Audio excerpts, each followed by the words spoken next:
Hey, Dean here from the Secret Underground Lair. Remember this dust filter that we built? Does it work?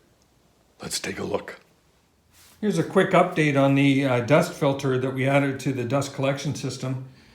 After just a little bit of use, you can see that we got a ton of particulate captured in this filter. So is it working? Oh yeah. It's doing an amazing job of keeping the stuff out of the shop.